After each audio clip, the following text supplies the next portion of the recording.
And also just a reminder, you have links to everything in the invitation. So welcome, welcome. Thank you so much for being here. Welcome to Universal Design for Learning, Accessibility for All. Today we are going to be covering quite a bit. As I said, our agenda, we're going to do our introductions and norms in just a bit. We're going to review the why and the principles of Universal Design for Learning. Going to be applying the principles of UDL in our current distance learning context and thinking about how these principles can apply. Then if there's time, a little time for action planning, you kind of sharing some of your thoughts on next steps and implementing this in your work. Then we're going to wrap things up with some FAQs, resources, takeaways, feedback, and questions.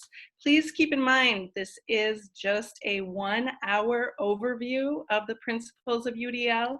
My main goal is to kind of ground you a little bit in those principles and that framework, and then to share some resources so you can do some more exploration on your own and think about how this works in your current context. Again, just a reminder that the link to today's resources, all materials are linked in the calendar invitation and will be posted in the chat throughout. This session will be recorded. Are you recording now, Karen? We are recording. Fabulous. This is just so we can share with others later on if they were unable to make it, or if you just really love listening to my voice and want something to put you to sleep, you can refer back to this. All right, quick tour of Zoom.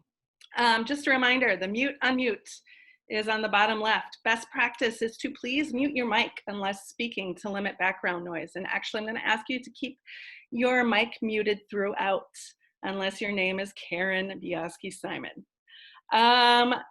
Turn video on or off. To create community, we really do like people to share their video, keep that on. However, if you are experiencing low bandwidth, go ahead and leave that off.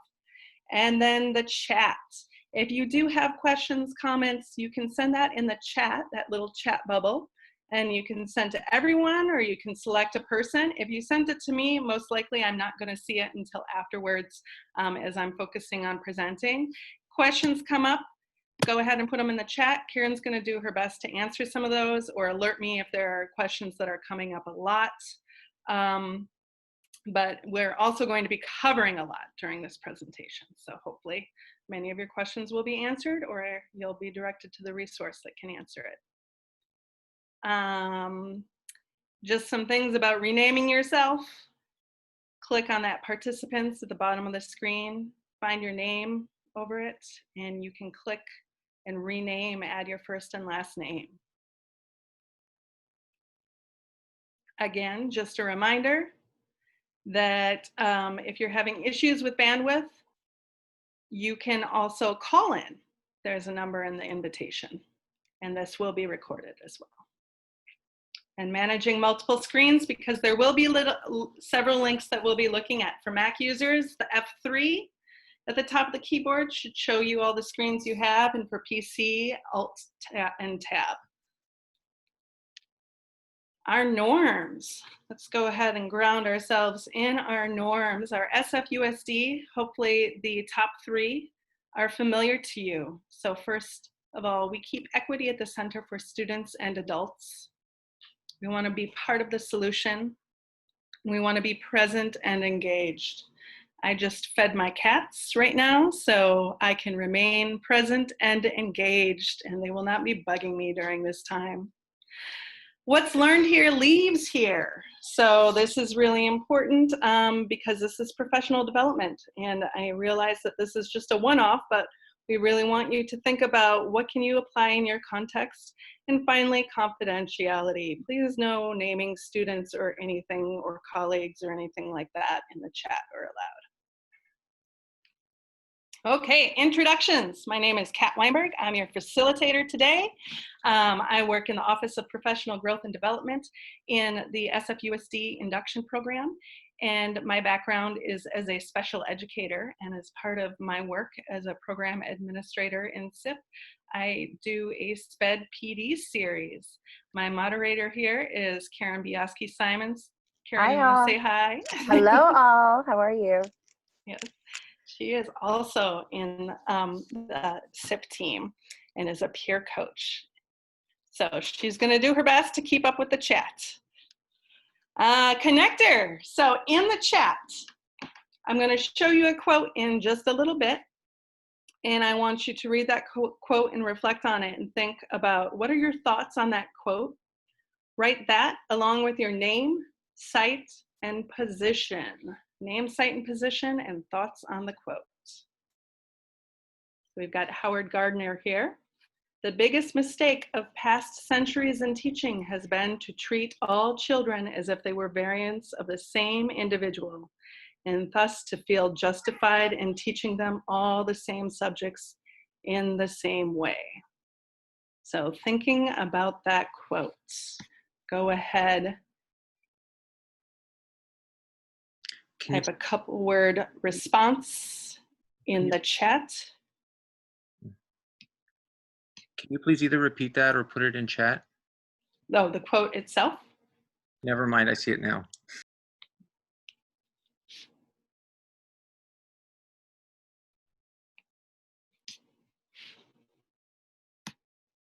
Okay.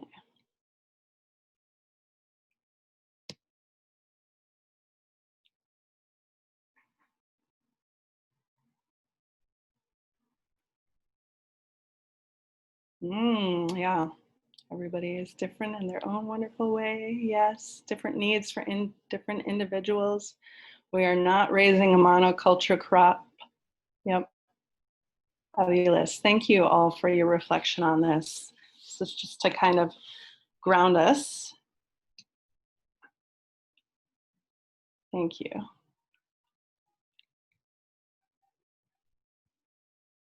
Okay, so we're going to move on through into our equity framing for today. Universal design for learning. We are not in the business of making students taller. We're in the business of designing environments to give access.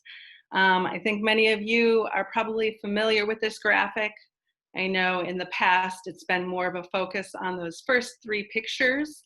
And that fourth picture, liberation, is really what we're talking about when we're thinking about universal design for learning. UDL is all about recognizing the barriers that exist in our curriculum, in our environments, in our schools. And now in this case, our distance learning activities potentially. So it's just about recognizing those barriers from the outset and clearing those barriers out of the way. Our job, again, is to not retroactively fix students by giving them the boxes, things like that. We want to remove the barriers in order to address the variability of all learners. So our job is to create environments and curriculum that are accessible for our students from the outset.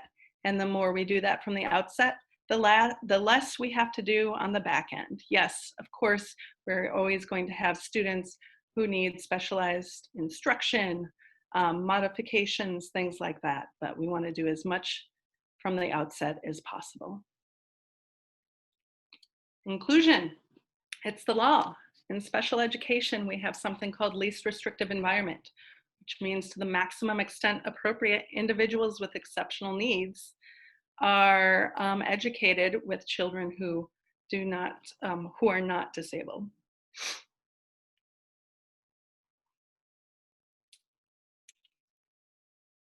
One thing I want to start right off the bat here is to tell you UDL and inclusive education are about all students, not just those with a label. So it's not just for students who have IEPs, not for just students who are English language learners. These inclusive education and UDL are for all students. Some other support before we get into more UDL. is accommodation and modification. We're going to talk a little bit about the difference between these two things and the importance of knowing that difference.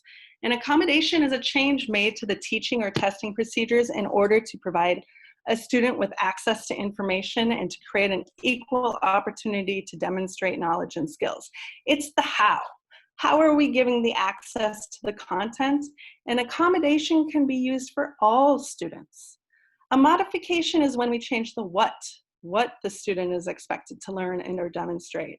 While a student may be working on modified course curriculum content, the subject area remains the same as the rest of the class.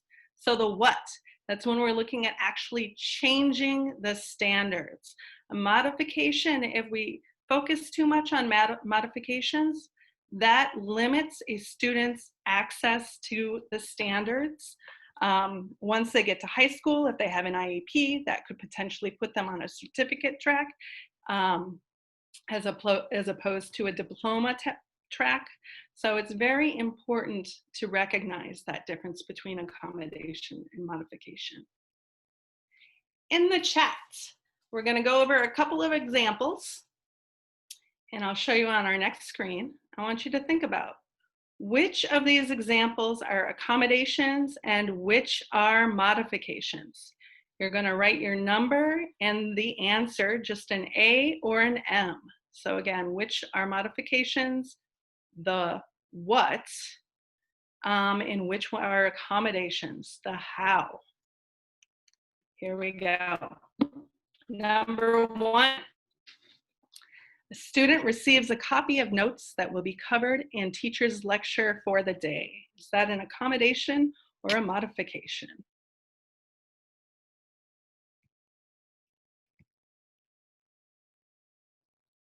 Yes, good, good, good, yeah.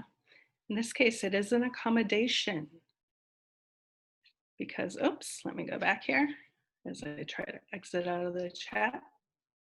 It's an accommodation. If they get the notes, that's fine. They're still getting the what. The how is just a little different because maybe that student needs some more time to process things or has a difficult time listening and writing at the same time. Okay, on to number two. As an alternate assignment, a student completes a graphic organizer which includes the key information covered in a set of questions. Accommodation or modification for number two?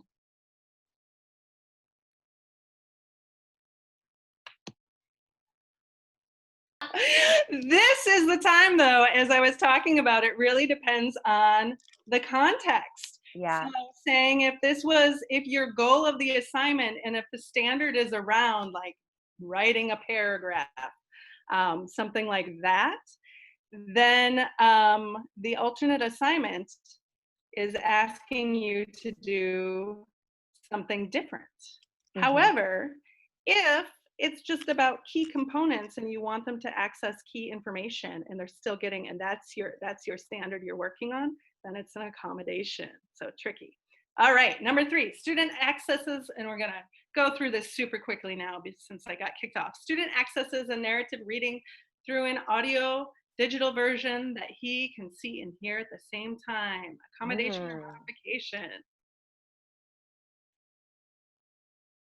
Kat, while you're doing that, while they're answering, can you just say why again for number two? Number two, because of the context. Remember, the modification is about the what.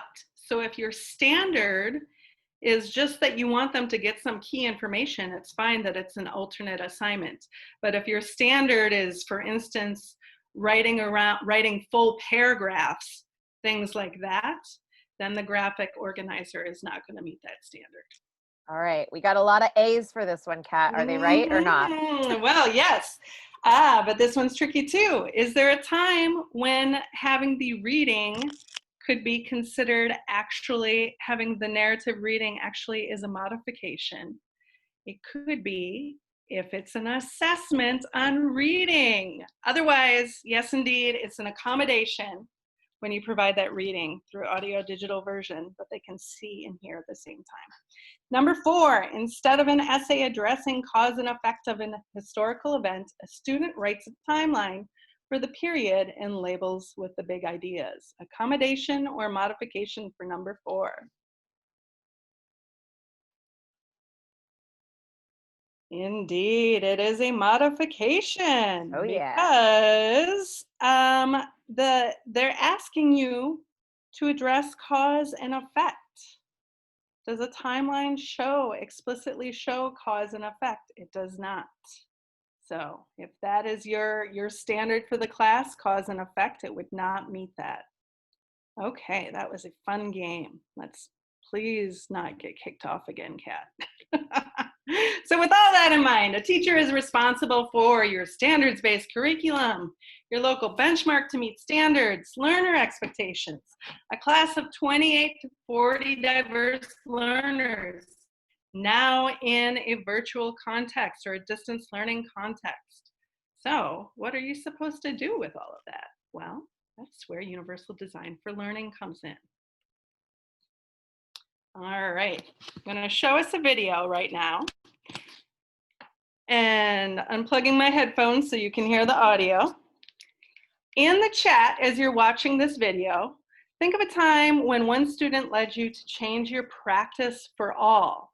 And I want you to think about what is necessary for some is often good for all. So what was a time when one student led you to change your practice for all? Hi, my name is Shelley Moore, and I'm a third-year PhD student at the University of British Columbia in Vancouver. As Canadians, we have a reputation for finding and embracing the strength in our diversity. This value, however, hasn't been reflected in our classrooms, which still segregates students by ability, especially students with developmental disabilities. There's a gap in our understanding about what we know inclusive education to be philosophically versus what we understand and the importance of understanding inclusion in our practice. This is the question I'm trying to answer in my research, is how can we find the value in the day-to-day practice in our classrooms in terms of inclusive education? So how am I going to explain this to you? Now I can sit here and try and describe this, or we can have a little bit more fun. Why don't we go bowling? So let's talk about bowling. You have 10 pins, you have 2 balls, and you have a lane. The goal is to knock down as many pins as you can. But if you don't get them all, it's okay because you have another chance. But when I bowl and roll the ball down the middle and I don't knock them all down, what often ends up happening to me is that there's 2 pins left standing on either end and they stare at you. It's the 7-10 split and it's the hardest shot in bowling. How is bowling like teaching? The ball was the lesson, the pins are the kids. We aim for the middle, we do the best we can.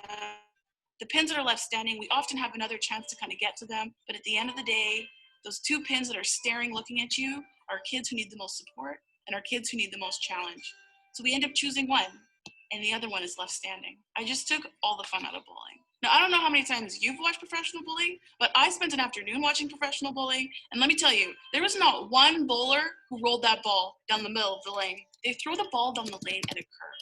And I was actually really curious about this, so I called up a professional bowler. He was so excited. I don't think he gets a lot of calls about education. He said the reason why the ball has to enter at a curve is because you will knock down more pins and create a bigger domino effect if you enter at that angle.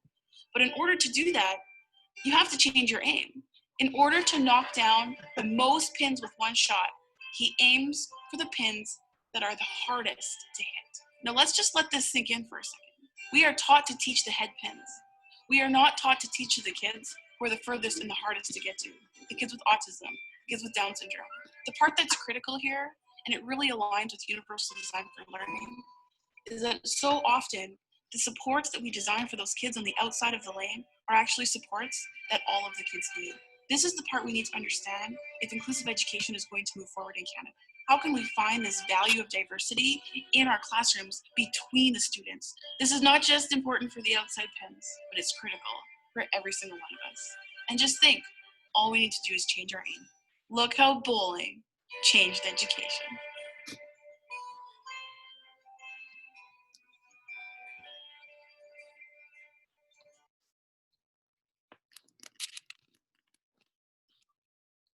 All right, let's see if I can go back to, I hate it when it does it after every time you present. Okay, everybody can hear me again? Correct? So seeing some things in the chat here, just a moment to write in the chat. What was a time when one student led you to change your practice for all? And go ahead and take some time to look at each other's answers as well. Okay.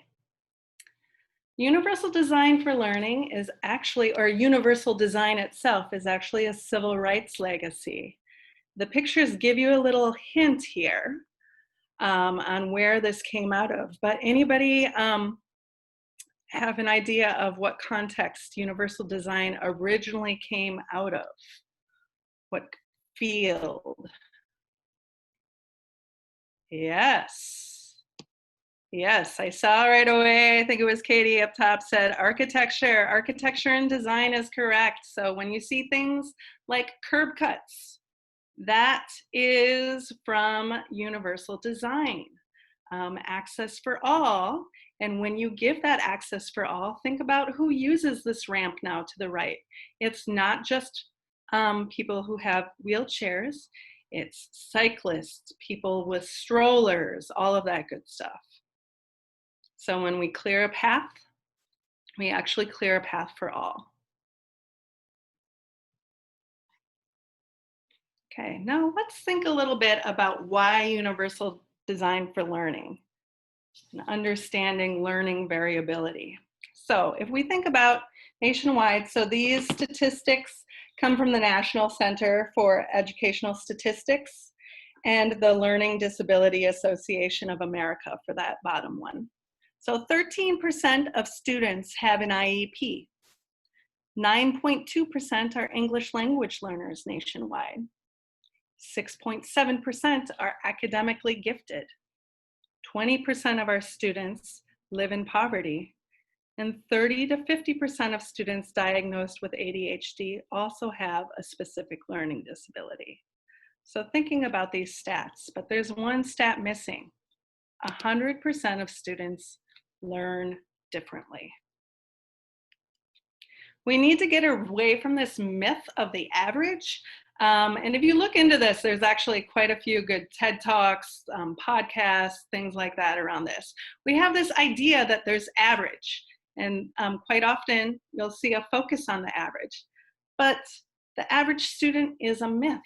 All students have something that's called a jagged profile. You might have strengths and areas for growth in different areas. So everybody is all over the place, and we can't just get this idea of thinking of teaching to average. And as Shelley said in her video, we need to aim for like the pins on the outside as well. All right, we've got one more video here. And I think that's it for the videos before we get into some more content and digging into those principles a little bit more.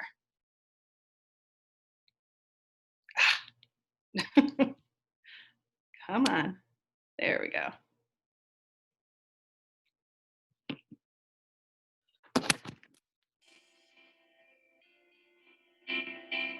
This teacher needs to meet a curriculum goal, and she's got a very diverse group of students. And so does this teacher. And this one. Most do. In fact, research shows that the way people learn is as unique as their fingerprints. What does this mean for teachers of today? Classrooms are highly diverse, and curriculum needs to be designed from the start to meet this diversity. Universal design for learning is an approach to curriculum that minimizes barriers and maximizes learning for all students. Whoa, that's a fancy term. Universal design for learning. Let's unpack it a bit. Let's think about the word universal. By universal, we mean curriculum that can be used and understood by everyone. Each learner in a classroom brings her own background, strengths, needs, and interests.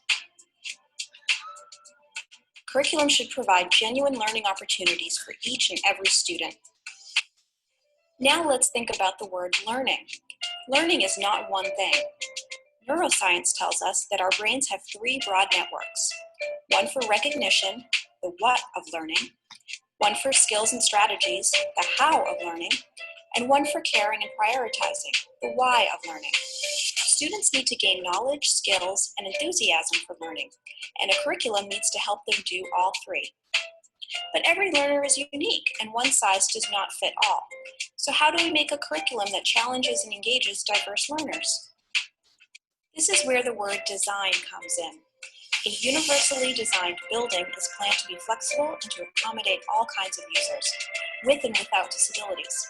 It turns out that if you design for those in the margins, your building works better for everyone. Curb cuts and ramps are used by people in wheelchairs, people with strollers, and people on bikes. Captioning on TV serves people who are deaf, people learning English, people in gyms, and spouses who get to sleep at different times. UDL takes this idea and applies it to the design of flexible curriculum. UDL goes beyond access because we need to build in support and challenge. So how do we use the UDL framework to make learning goals, methods, materials, and assessments that work for everyone? First, ask yourself, what is my goal? What do I want my students to know, do, and care about? Then ask, what barriers in the classroom might interfere with my diverse students reaching these goals? To eliminate the barriers, use the 3 UDL principles to create flexible paths to learning so that each student can progress. Number 1, provide multiple means of representation. Present content and information in multiple media and provide varied supports. Use graphics and animation, highlight the critical features, activate background knowledge, and support vocabulary so that students can acquire the knowledge being taught. Number 2, provide multiple means of action and expression. Give students plenty of options for expressing what they know and provide models, feedback, and supports for their different levels of proficiency. Number 3, provide multiple means of engagement. What fires up one student won't fire up another. Give students choices to fuel their interests and autonomy. Help them risk mistakes and learn from them. If they love learning, they will persist through challenges. And remember, always keep in mind the learning goal. Get rid of barriers caused by the curriculum and keep the challenge where it belongs. And that's it. Okay, quick recap. Show the information in different ways, allow your students to approach learning tasks and demonstrate what they know in different ways, and offer options that engage students and keep their interest. Universal design for learning equals learning opportunities for all. For more information on UDL, go to Okay.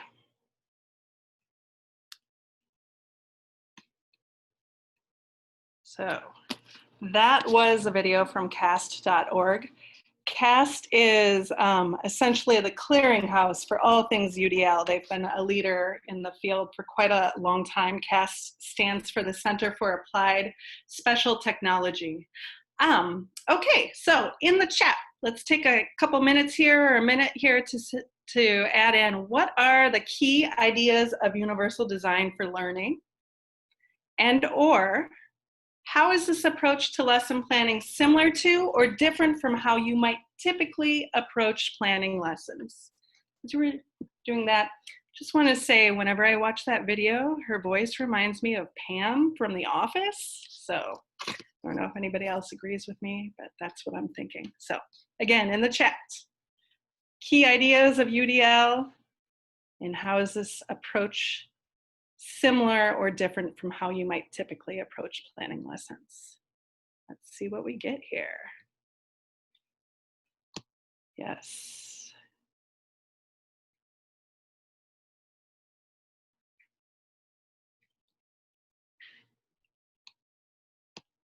Yeah. So a lot from looking at the beginning, looking at those different areas of engagement, representation, action, and expression.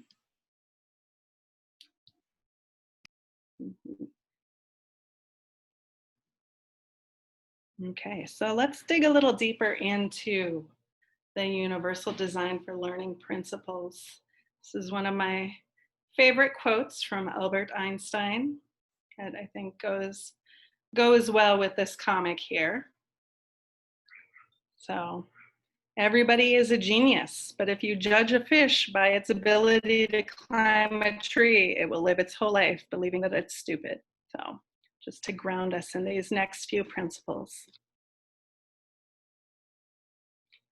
So as you learned in the video, principles of UDL are focused on having varied and flexible options for the engagement of your students. So how are you engaging your students in the work? Getting them activated and excited. Representing information. How are you as the instructor showing the information in multiple modalities so they can access it? And then action and expression. What are their different ways of actually expressing their learning? Because if we're consistently asking for written examples, for instance, a student who has difficulty with writing may not always be able to fully express what they learned. So some examples of what this looks like. Engagement. And these are things, a lot that you can do during this distance learning time. So have your students keep an ongoing journal. Give them some different tools to access information. Choice in means of expression in topics. So for instance, if there's a writing assignment, because your standard is around writing, then why not let them write on a topic that they're really engaged in? Or a reading assignment. Students have actually been shown they can read at a higher level than what they often test at if they're reading about a topic that they are really engaged in and enjoy. And then flexible grouping strategies, depending on if you're doing some breakout groups in your Google Classrooms or your Zoom sessions with students, thinking about that. Representation. So remember, this is how you as the instructor are representing the material through Google Classroom or the packets that you're preparing right now, or your Zoom sessions or Google Hangouts you're having with your students.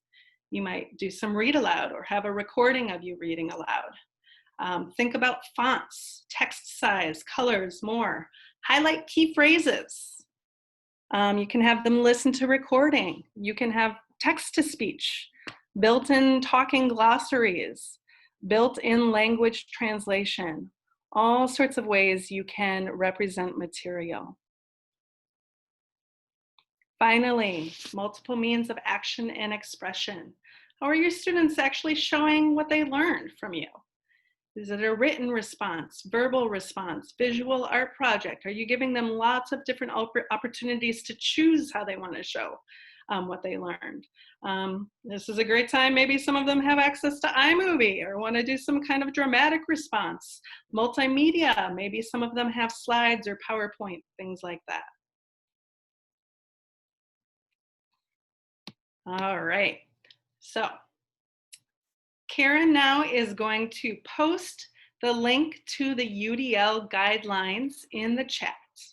So number one, I'm going to give you about 5 minutes to do this activity, depending on time. We're going to see where we're at. Might make it a little shorter. So I'm going to have you review the UDL guidelines that are posted in the chat.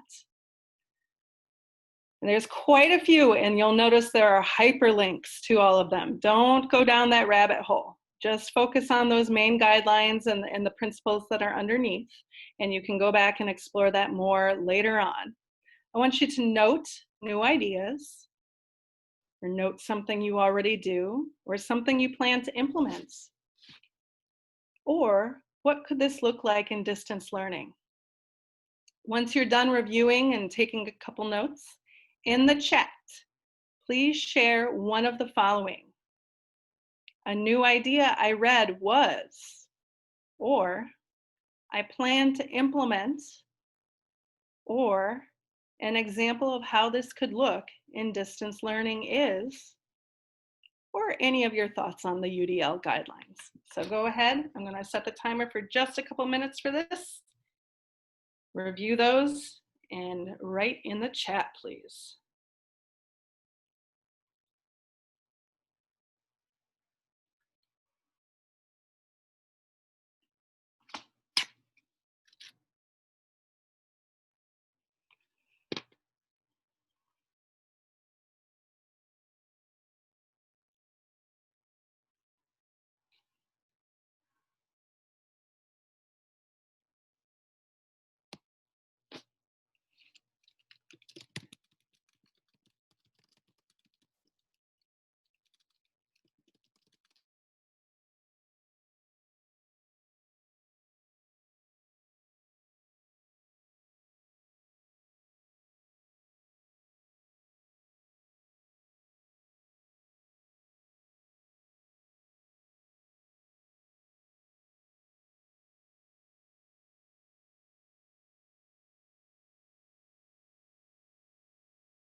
I'm seeing some people starting to write in the chat.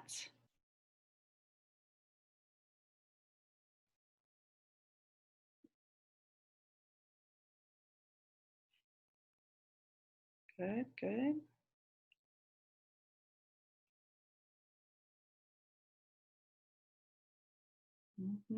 Written response, audio recording.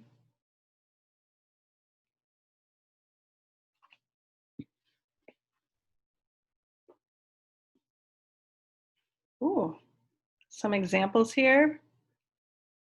Journal writing, drawings, recordings of understandings, depending on the goal.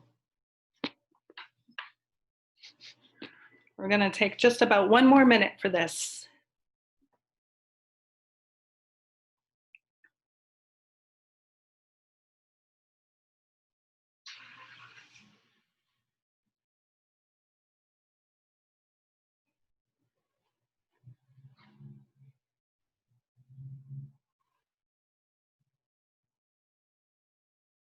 Oh, great ideas in here.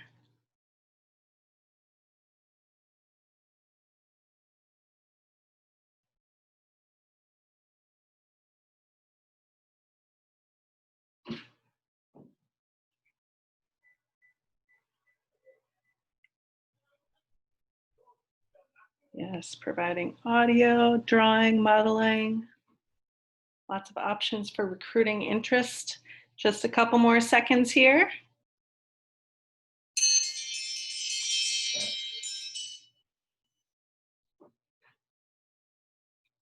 All right, thank you. And I realize, again, lots of links in there. You could have gone down a real rabbit hole. But do take some time to look at your colleagues' answers here and think about if there's something that you want to implement.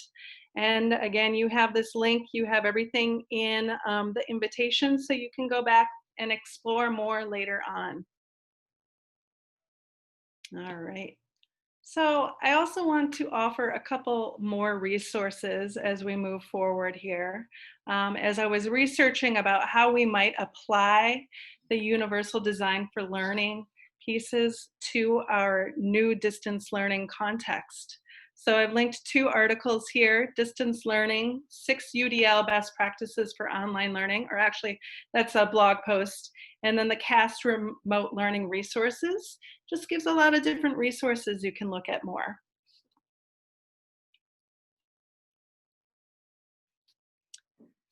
Six example strategies for online teaching aligned with UDL. So in this post, they go into a little bit more about what this looks like, but they identified these 6.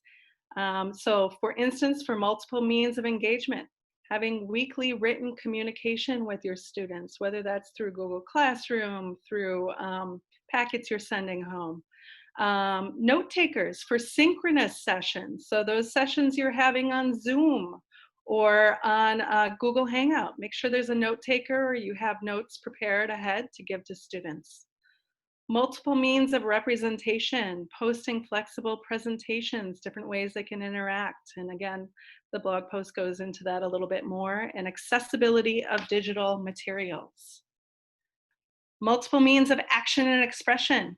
Choices and demonstration of knowledge. A lot of you gave a lot of good examples of what that might look like. And then some interactive online discussions. Are there ways they can look and interact with each other? We have a lot of great resources in SFUSD, almost to the point where it's a little overwhelming. But I encourage you to go back and take a look at these. So first, we've got accessibility resources for digital design. If you are creating a Google Classroom, I highly encourage you to look at this document, and also below you'll see the Join Google Classroom Accessibility and Digital Design, that join code. Please do, if you are creating a classroom, please do go through that actual Google Classroom. UDL for distance virtual learning. This is another great example, lots of different examples of what you can do. when we're thinking of representation, action and expression, engagement, all of that. Access and engagement when students have different needs. Lots of different things that we're thinking about. I believe this might have been created by the 504 crew. I'm thinking about how to ensure that students have access.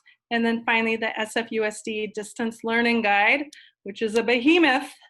Just become familiar with the table of contents in there, because I think it's up to 50 pages or so by now. But go ahead and explore that document at your leisure. All right, we're gonna do a little breakout group time right now. In the chat, Karen is going to post a document that's called Looking for UDL. It looks like this.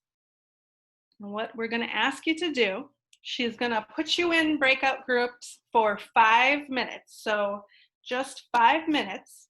I'm gonna ask you to look at that Looking for UDL document that was linked in the chat. Where do you see evidence of UDL in your current lessons, or lessons when we were all in our in-person session? Hey, let's cruise through our ending here. So not sure how successful that was. As you can see, tech issues abound sometimes when we are doing these webinars and whatnot, but hopefully you had a chance to chat with some colleagues, maybe share some ideas. If not, at least check in and see how you're doing. Yeah, and a good practice when we're doing Zoom is to kind of acknowledge each other and thank your group, things like that. So UDL applies to the whole curriculum. It applies to the goals, the methods, the materials, and the assessment. I'm going to go through these next few slides very, very quickly, as I see we are running out of time. It's all about lowering the barriers, but not the bar. Think specifically about what's your goal for the lesson and those tasks, and think about the tasks that are going to help the students reach that goal. So for instance, if you have a goal, if you're in a science lesson and you're teaching students the metamorphosis of the butterfly and you want them to express their learning, perhaps they're going to write an essay, or they're going to draw a picture, or they're going to do an interpretive dance of a butterfly. Think of all those different ways. But if your standard is around writing, you might then open it up so that they can write about different topics that they're interested in, or do researching under a specific idea or area. So thinking about that, always identify your goal very clearly. Some FAQs and final thoughts as we close out today. Does UDL have research supporting it? Yes, it does. UDL has actually been around for about, I want to say 25 years or so. And it's based on extensive research from many fields: neuroscience, education, and psychology. Is UDL primarily used to support students with IEPs? If any of you say yes, I'm going to be very angry, because if there's one thing that I want you to get out of this, is that UDL is a helpful framework to use in any classroom for all learners, as every student is a variable learner. UDL sounds like good teaching. How is this different from what I already do? Well, good teaching does not have a single agreed upon definition, whereas UDL is a framework with clear principles, guidelines, and checkpoints. Again, it's a framework. It doesn't tell you exactly what to do in every case. It gives you some things to consider when you are thinking about access for all of your students. How is it different? What I already do. Many of the great inclusive strategies you do already fit into this framework.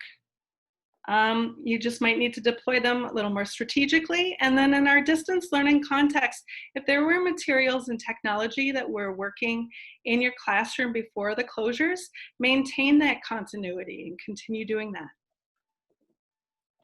How is it different from other initiatives? Again, it's an approach, it's principles that address the whole environment and design. And this is the lens we want to use to look at and other initiatives and approaches. How is it different from personalized learning or differentiated instruction? It's a way to get these things to work together. I want you to pay special attention to this table down here at the bottom. There's always going to be a need for differentiated instruction, but the more we do that proactive piece of universal design for learning from the outset and the focus on the high quality tier 1, the less we're going to have to do of the differentiated instruction in the tier 2 and tier 3. It's all about the options versus retrofitting with the accommodations. Do you have time to do this? So it's not all or nothing. Just start with some small things. Pick a class, or pick engagement or representation. Pick some place to start.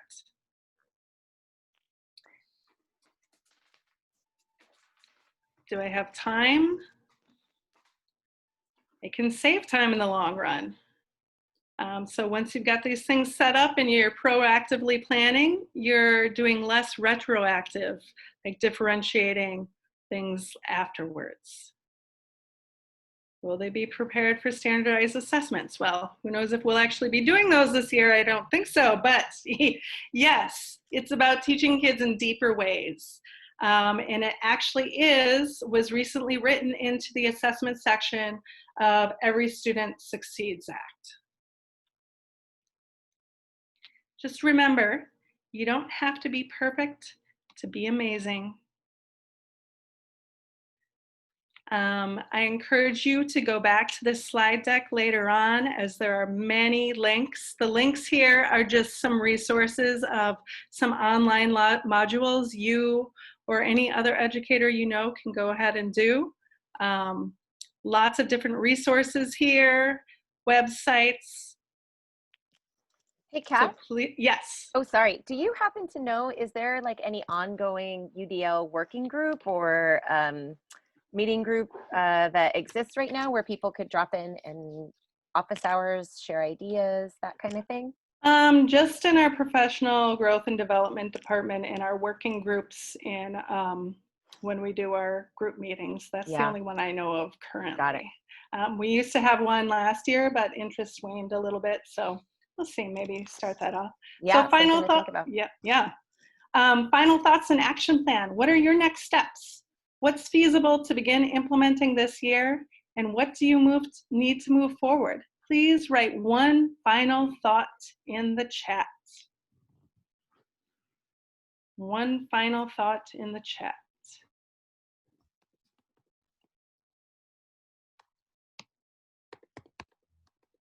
And I know, Kat, there's some folks that mentioned in the chat they had to sign off. So I did post the feedback form. So we're really hoping everybody could share feedback too. Yes, yes, please do. And again, if you didn't get to sign in, here's the sign-in link. And then finally, we appreciate your feedback. Karen also posted that in the chat. Thank you very much. Thank you so much to all of you for joining us today and making this a priority. We understand everybody's very busy, and we're very thankful for you for being here to support our learners. And thanks for Karen for being my moderator. Of course. And final questions. If you have questions, go ahead and email me. Also, I can stay on for just a minute or two longer if you want to, if there's anything in the chat. Let me see.